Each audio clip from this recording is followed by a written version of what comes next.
Alors on va voir l'allostérie maintenant. On va reprendre un tout petit rappel sur les mécanismes de régulation de l'activité enzymatique. Régulation de l'activité enzymatique dépend de différentes conditions. Les conditions locales, la température, le pH, la concentration au substrat, les cofacteurs, les activateurs et les inhibiteurs. On a cité les caractéristiques pour chacun de ces éléments. D'accord?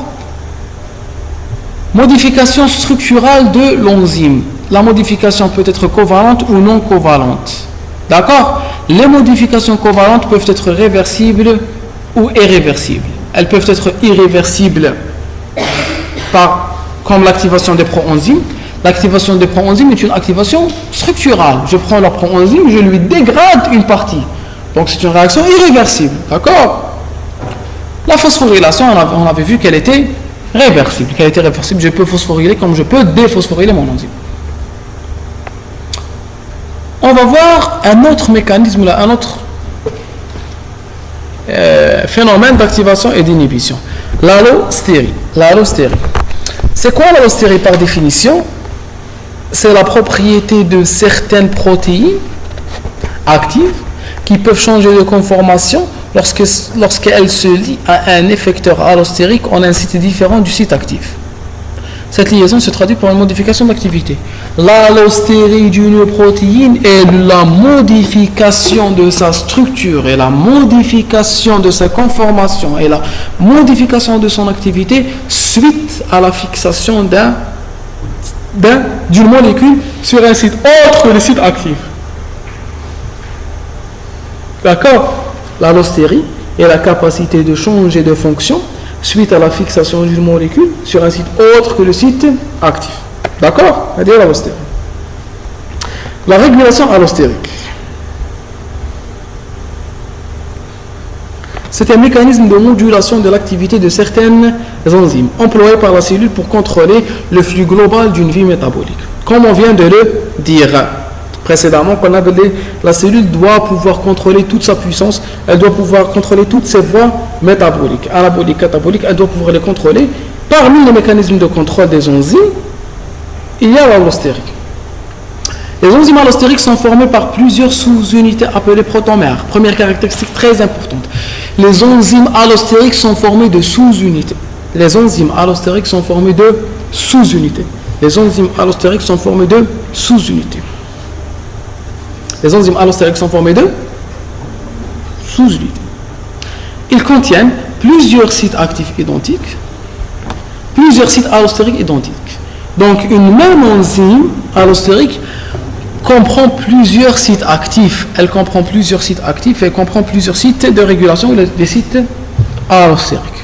D'accord? Donc, les enzymes allostériques contiennent plusieurs sites actifs, plusieurs sites allostériques. D'accord? C'est quoi la caractéristique structurale d'une enzyme allostérique?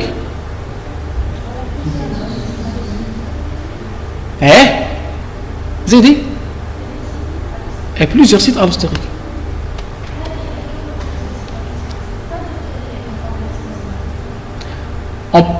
Est-ce qu'on peut dire que c'est un complexe enzymatique? Oui. Bon. Ça qui réalise la même fonction. En général, on donne l'appellation complexe enzymatique quand plusieurs enzymes s'entraident pour réaliser une voie. Maintenant, ils réalisent des réactions différentes. C'est dans cette situation qu'on parle de complexe enzymatique. Un complexe enzymatique comprend plusieurs types d'enzymes. C'est une enzyme qui comprend plusieurs sites actifs qui réalisent la même fonction. Donc c'est un moyen d'accélérer une même réaction. Pas des réactions différentes, qualitativement, pas quantitativement. Qualitativement, c'est la même réaction qui se réalise plusieurs fois à la fois parce qu'il y a plusieurs sites actifs identiques. Donc, l'enzyme allostérique comprend plusieurs sites actifs identiques et plusieurs sites allostériques identiques. D'accord? Continue. Cette régulation est définie par l'effet allostérique. On va voir ce qu'est l'effet allostérique.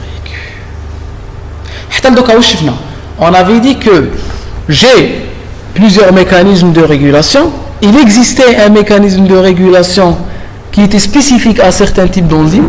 Ces enzymes sont appelées enzymes allostériques.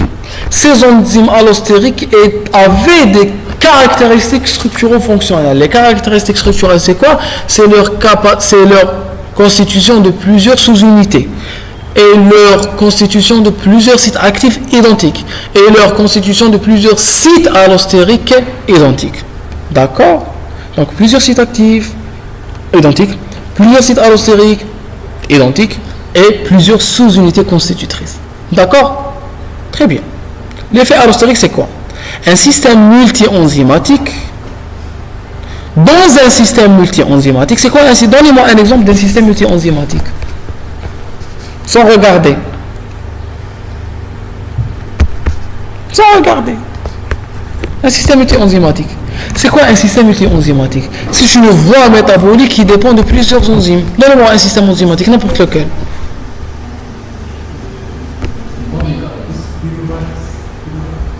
Oui, pyruvate.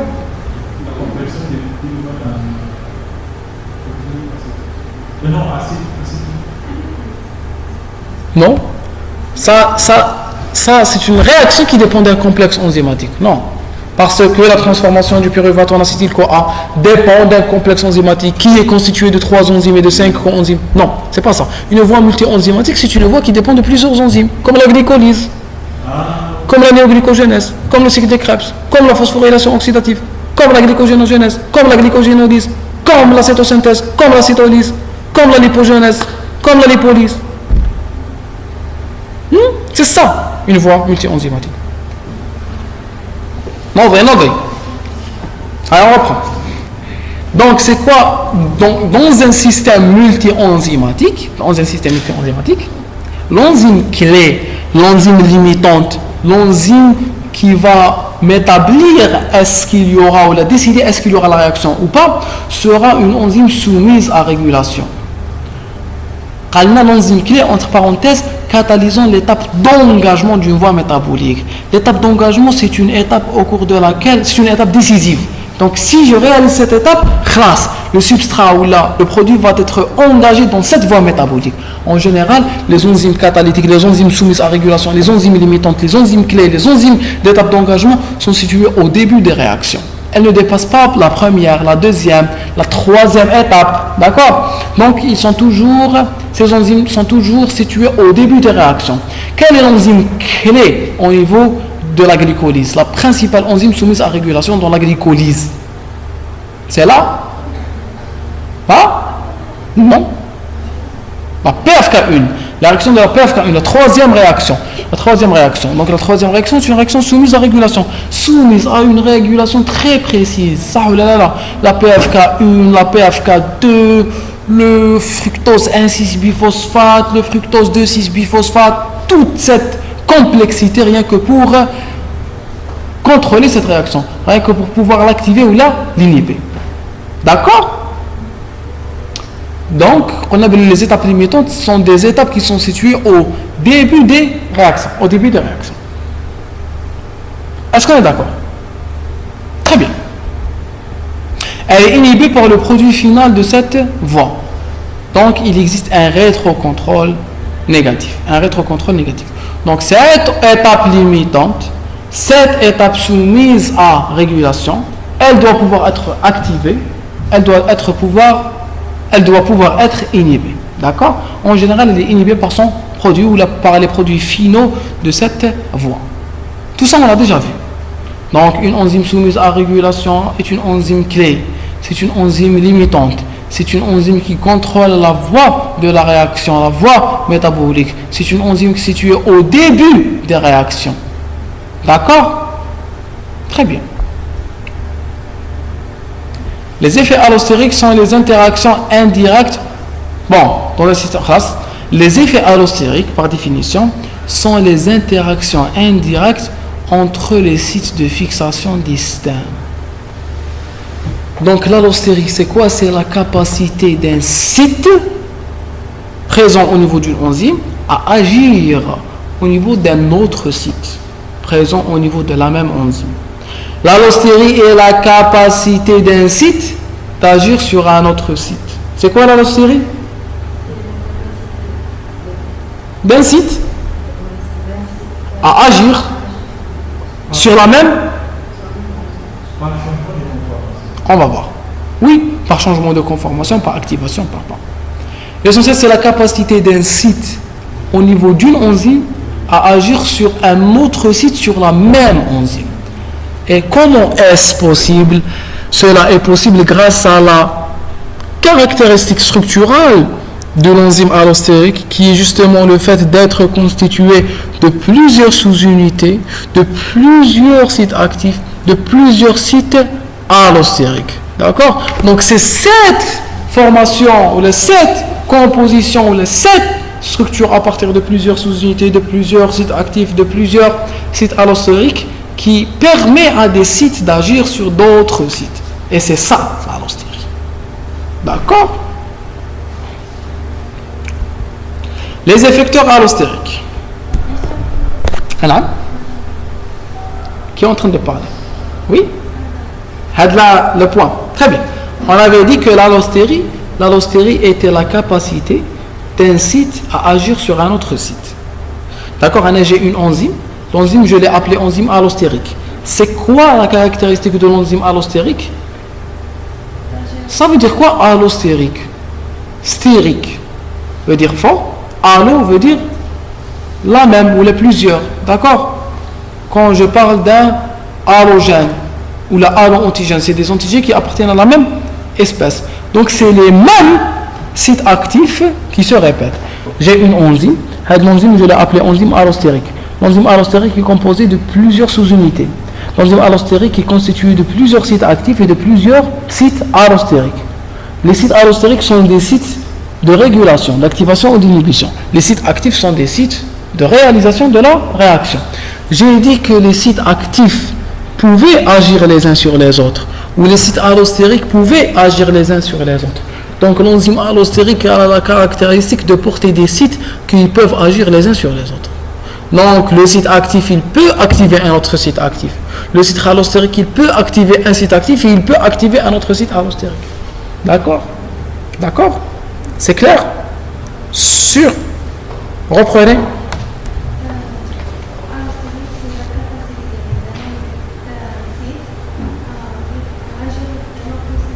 Au niveau de la même enzyme. Très bien.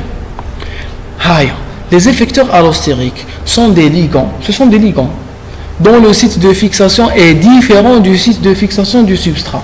Donc le site de fixation du substrat, où se montre bon? Du substrat. Très bien. Ou le site de fixation du ligand allostérique, où se montre? Le site allostérique. Donc le site de fixation du substrat est le site actif. Le site de fixation de l'effecteur allostérique est le site allostérique. On va aller plus dans les détails. Si le ligand est lui-même la molécule de substrat, effet allostérique homotrope. Si le ligand est une molécule différente, c'est un effet allostérique hétérotrope. Dans certaines conditions, c'est le substrat lui-même qui va activer l'enzyme. C'est le substrat lui-même qui va activer l'enzyme. Donc c'est le substrat lui-même qui est capable de se fixer et sur le site actif et sur le site allostérique. C'est le substrat lui-même qui peut se fixer et sur le site actif et sur le site allostérique. D'accord? Donc le même substrat peut se fixer sur le site actif. Pourquoi? Pour qu'il soit transformé en produit. Mais il peut aussi se fixer sur le site allostérique pour activer l'enzyme. Donc je peux avoir un ligand allostérique ou bien un effecteur allostérique qui est lui-même le substrat. Si c'est le cas, je vais l'appeler un effet allostérique homotrope. Pourquoi homo? Que veut dire le préfixe homo? Homo veut dire le même. Veut dire le même. Donc je mets un effet allostérique homotrope. C'est le substrat qui s'est fixé sur le site allostérique pour activer le site actif pour qu'il y ait la réaction. Si le substrat et l'effecteur allostérique sont différents, je vais parler d'un effecteur ou d'un effet ou d'un phénomène hétérotrope. C'est-à-dire que le site actif et le site allostérique vont fixer des molécules qui sont différentes. C'est-à-dire qu'il y aura un effecteur allostérique qui est différent du substrat. D'accord? La transition allostérique. L'enzyme allostérique a une structure protéique avec au moins deux sites fonctionnels. ont moins de sites fonctionnels. Un site actif et un site allostérique. Le site actif fixe le substrat, le site allostérique fixe l'effecteur allostérique, sachant que l'effecteur allostérique peut être lui-même le substrat. Dans ce cas, ce sera un effet. Oui. S'il est différent, très bien. Voilà. La combinaison de l'effecteur allostérique entraîne une modification structurale discrète, réversible au niveau de l'enzyme. C'est la transition allostérique. Modification de la conformation du site actif, modification de l'activité de l'enzyme. Donc c'est quoi la transition allostérique? La transition allostérique est une modification discrète, réversible. C'est une modification discrète, réversible du site actif pour augmenter l'affinité au substrat. C'est quoi la transition allostérique? C'est une modification discrète, réversible du site actif pour augmenter l'affinité au substrat. C'est une modification discrète, réversible du site actif pour augmenter l'affinité au substrat suite à la fixation de l'effecteur allostérique ou du ligand sur le site allostérique. Qui peut me définir la transition allostérique? C'est une modification discrète, réversible du site actif pour augmenter l'affinité au substrat suite à la fixation du ligand sur le site allostérique. Vous reprenez. Qu'est-ce que vous êtes en train de définir? La transition allostérique. Très bien. Oui, la transition allostérique, c'est quoi?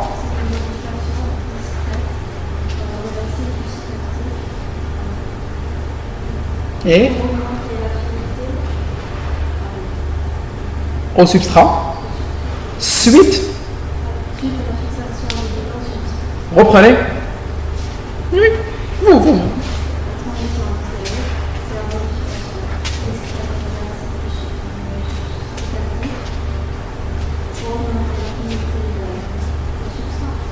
Oui, il faut être sûr de vous. Est-ce que vous le pensez? Est-ce que vous pensez ce que vous êtes en train de dire? Anna? Absorber. Oui, d'accord. Reprenez, vous allez l'absorber.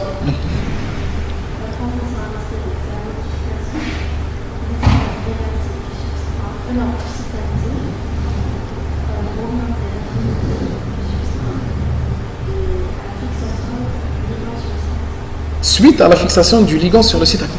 Donc sur le site allostérique. Donc c'est la fixation du ligand sur le site allostérique qui a changé la modification, qui a modifié ou qui a changé la conformation du site actif par un changement discret réversible. Ce site actif, il a obtenu plus d'affinité pour le substrat et donc le substrat a pu se lier.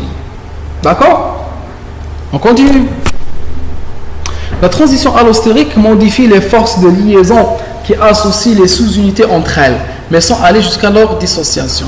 Donc, le site actif, la transition allostérique va éloigner un peu les sous-unités l'une de l'autre. Il va les éloigner. La molécule apparaît soit dans un état tendu ou relâché, qui diffèrent par leur affinité au substrat. Tendu, faible affinité, tendu, ça. R, relâché, forte affinité. Forte affinité. Est-ce que vous connaissez les fleurs? Vous connaissez les fleurs? Les roses. Les roses, elles ont quelle couleur? Pourquoi elles s'appellent roses? Elles sont rouges, elles s'appellent roses. Pourquoi elles n'ont pas une couleur rose? Pourquoi elles ne s'appellent pas rouges? Vous ne vous êtes jamais posé la question. Une rose, elle est rouge. Pourquoi elle ne s'appelle pas rose? Elle n'est pas rose.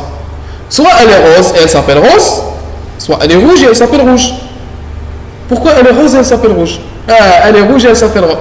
Elle est rouge et elle s'appelle rose. Pourquoi? Vous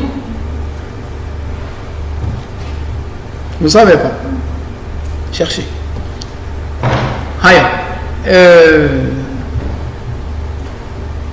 La question. est-ce que comment ça s'appelle, l'abeille, est-ce qu'elle peut se nourrir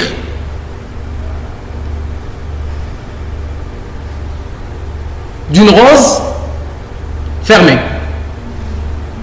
Qu'est-ce qu'elle doit faire, la rose?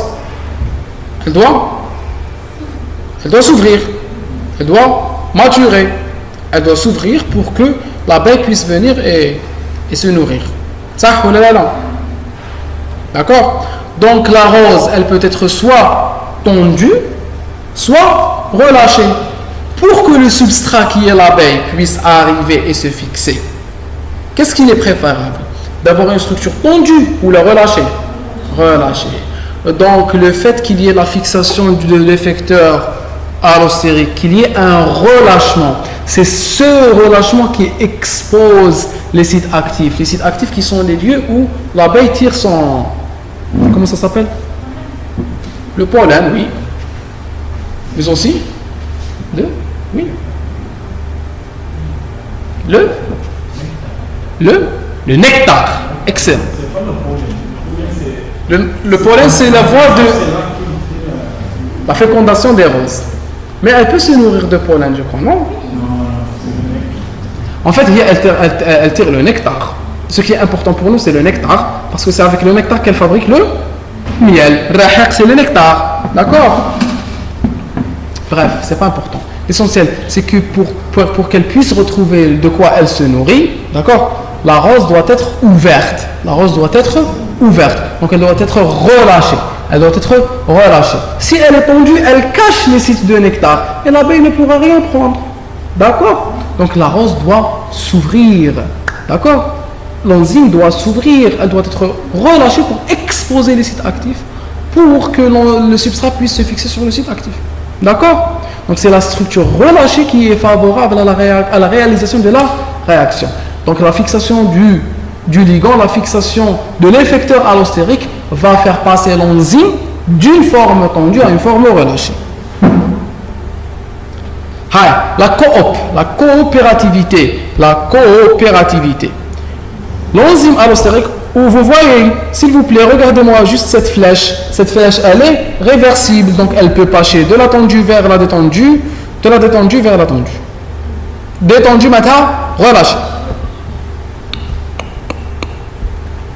L'enzyme allostérique contient plusieurs sites actifs identiques, plusieurs sites allostériques identiques. On l'a déjà précisé.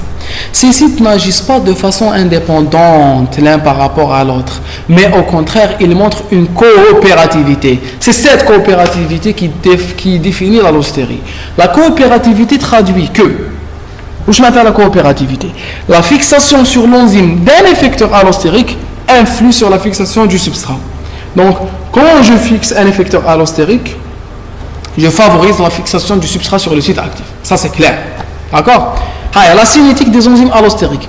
La cinétique des enzymes allostériques n'est pas michaélienne. Elle ne suit pas la cinétique michaélienne. Elle suit un schéma qui est sigmoïde selon la représentation de Hill. Je veux le comportement michaélien, c'est en rose.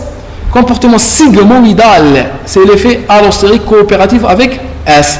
Donc ici j'ai une vitesse initiale, mais à une certaine concentration de substrat, il y a une explosion de la vitesse. Donc l'augmentation de la concentration du substrat aussi a un effet sur la vitesse. Pourquoi? Parce que je viens de vous dire que le site actif pouvait agir sur les autres sites actifs. Je suis un site actif, je fixe un substrat, je vais agir sur les sites actifs voisins, augmenter leur affinité. En augmentant leur affinité, ils vont fixer le substrat. En fixant le substrat, ils vont agir sur les sites actifs voisins. Et en agissant sur les sites actifs voisins, les autres vont agir et ainsi de suite. Ce sera une réaction en chaîne. Plus un site il fixe ses substrats, plus il va augmenter l'affinité des récepteurs voisins et les récepteurs voisins vont activer les voisins des voisins et les voisins des voisins vont activer les voisins des voisins des voisins et les voisins des voisins des voisins vont activer les voisins des voisins des voisins des voisins, etc. D'accord? Donc plus j'ai une fixation d'un substrat sur un site actif, plus ce site actif va activer ses voisins, et donc j'aurai à une certaine concentration de substrat une explosion de la réaction.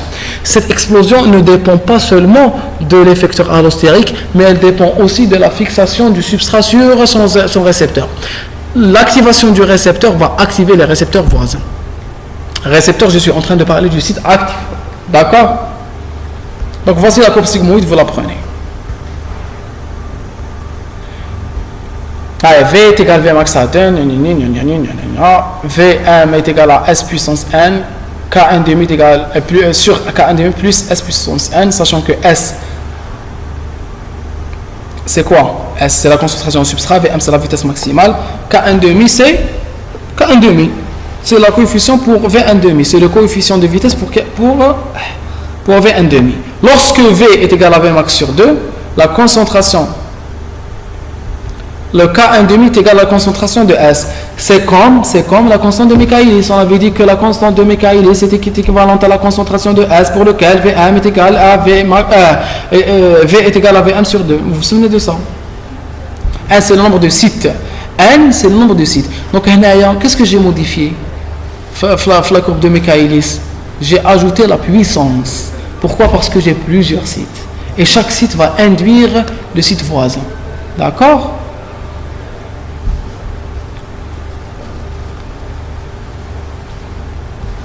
Deux modèles sont décrits. Le modèle symétrique ou le modèle séquentiel. Le modèle symétrique. Dans le modèle symétrique, toutes les enzymes sont soit en conformation T, soit en conformation R. Chaque molécule de substrat qui se lie augmente la probabilité de transition d'une forme active d'une forme inactive à une forme active. Le modèle symétrique, qu'est-ce qu'il me dit? Que veut dire le mot symétrie? Symétrie, d'accord? Symétrique, l'enzyme, soit elle est complètement active, soit elle est complètement inactive. Et je nous dis que l'enzyme, c'est vrai que l'enzyme elle est formée de plusieurs sites actifs et de plusieurs sites inactifs. L'enzyme ne peut pas réaliser la réaction. L'enzyme ne peut pas réaliser la réaction que si tous les sites actifs sont actifs à la fois. Donc soit j'active toute l'enzyme à la fois, soit je la laisse inactive. Maintenant, soit tous les sites actifs sont actifs à la fois, soit ils sont tous inactifs. Mais l'allostérie, elle va s'exercer comment? Alors on a oublié la fixation d'un substrat sur un site actif va augmenter la probabilité, il va augmenter la chance de passer de la forme inactive à la forme active. Donc l'enzyme, soit elle est complètement inactive, soit elle est complètement active. Mais plus je fixe des substrats sur des sites actifs, plus j'ai de chances pour passer de la forme inactive à la forme active. Je reprends le modèle symétrique. Soit l'enzyme est complètement inactive, soit elle est complètement active. Mais plus les substrats se fixent sur le récepteur, plus j'ai de chances de passer de la forme inactive à la forme active. Reprenez. Oui, bon. Oui. Oui. Comment ça, elle possède plusieurs sites actifs et plusieurs sites inactifs? Elle possède plusieurs sites actifs. Eh?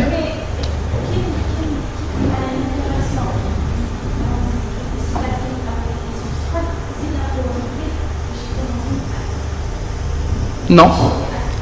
Ce n'est pas ça. Très bien.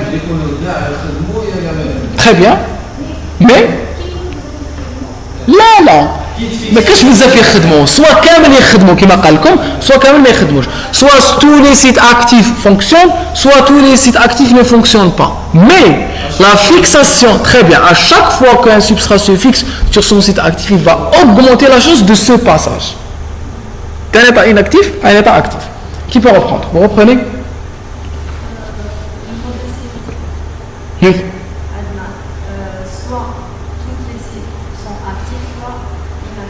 Oui. Et à chaque fois, on ajoute des substrats. À chaque fois, plus le substrat se fixe sur son récepteur. On augmente la probabilité de changement de inactif vers actif. Très bien. Est-ce que c'est compris par tout le monde? Vous reprenez?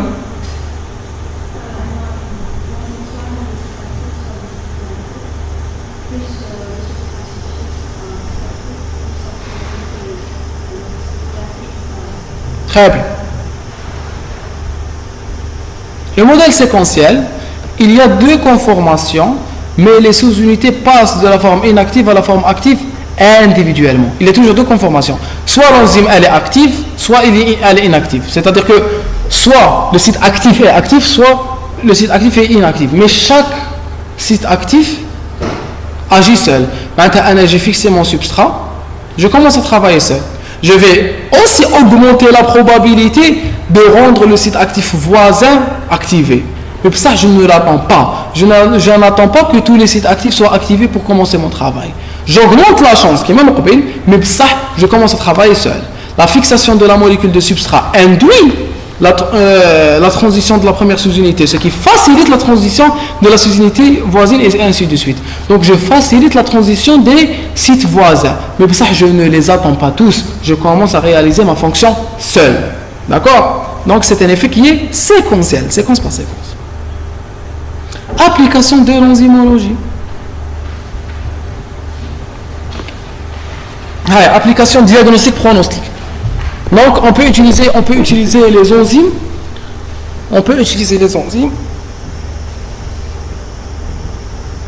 En clinique. D'accord? Dans les pathologies, dans les explorations biologiques. Par exemple, je peux doser les azates et les alates. Ou ça, dans le sérum. Hépatite virale, mais pas seulement. L'augmentation des azates et des alates constitue le syndrome de cytolyse. Très bien, cytolyse. Ça veut dire que les cellules hépatiques sont en train de s'exploser. Et le syndrome de cytolyse peut être donné par plusieurs pathologies, dont les hépatites. La PAL, elle est sérique. Elle m'informe sur les affections osseuses et hépatiques. La lipase, l'amylase sérique m'informe sur les pancréatites. Est-ce que tu es d'accord, Richard? Lipase, amylase, lipase seulement. L'amylase n'est plus utilisée. On peut relier une lipasémie à une pancréatite quand elle est. On peut relier une lipasémie à une pancréatite lorsqu'elle est. La lipasémie à une pancréatite quand elle est. Excellent. Supérieur à 3 fois la normale. Vous allez voir cela. Donc vous oubliez l'amylase. La lipase nous informe. Pourquoi? Parce que le pancréas sécrète la lipase pancréatique. D'accord? Lorsqu'il est en inflammation, il va sécréter une quantité très importante.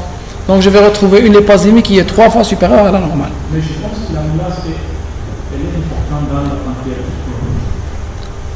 pancréatite. Dans la pancréatite chronique. Oui, lorsque j'ai des taux élevés d'amylase, c'est aussi un indicateur de sécrétion hépatique pancréatique importante, mais elle n'est pas utilisée. CKMB, infarctus du myocarde, parce que c'est des protéines intramyocardiques. On dose les CKMB lorsqu'on suspecte un infarctus du myocarde. Ou sinon, comment on appelle ça? L'infarctus du myocarde. Reprenez le mot. Le mot, oui. Infarctus. D'accord? J'ai infarctus. D'accord? Il faut faire attention. Ne dites pas infarctus. Infarctus de infarcissement. Infarcissement. D'accord? Exosaminidase dans les leucocytes. G6PD dans les érythrocytes, déficit héréditaire en G6PD. Ah, ça, vous maîtrisez. D'accord, non? Vous maîtrisez ça ou pas? Donnez-moi une pathologie où il y a un déficit en G6PD, le rayon. Comment on appelle ça? Ça a le nom d'un légume. Le favisme. Le favisme. Très bien. N'oubliez pas ça. On a fait en détail le déficit en G6PD. Vous n'allez jamais le refaire. D'accord? Donc, appliquez-vous. Madame? Oui? Oui, on l'a fait. Métabolisme glucide dans la voie des pentoses phosphates. On a fait dans la voie des pentoses. Dans la voie des pentoses phosphates. Application industrielle, évaluer la qualité des aliments. D'accord? Vérification des processus de stérilisation, blablabla. Synthèse d'hormones, de médicaments. Je peux utiliser des enzymes synthétiques. قلت لكم باللي حتى le chat, vous connaissez la société Henkel. La société Henkel qui est une société allemande de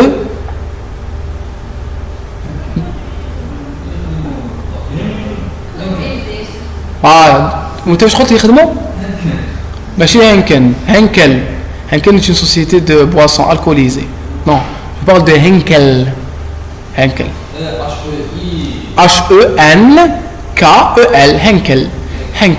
Henkel est une société allemande de détergents. Elle fabrique. واش قلتي ماشي إيزيس le champ. D'accord. نعم. ماشي Ariel تاع Ariel. Non, le champ. Le champ هو تاع le champ ولا إيزيس. J'ai oublié. Non, Isis, hein. Attention, Isis. Isis ou le champ, les deux, Isis ou le champ. Parce que la vaisselle Isis, c'est un quelqu'un. Bref, c'est pas important. Elle fabrique aussi les produits. C'est la plus grande marque de produits adhésif technologie. Patex, t'as Henkel. Ponal, t'as Henkel. La radite, t'as Henkel.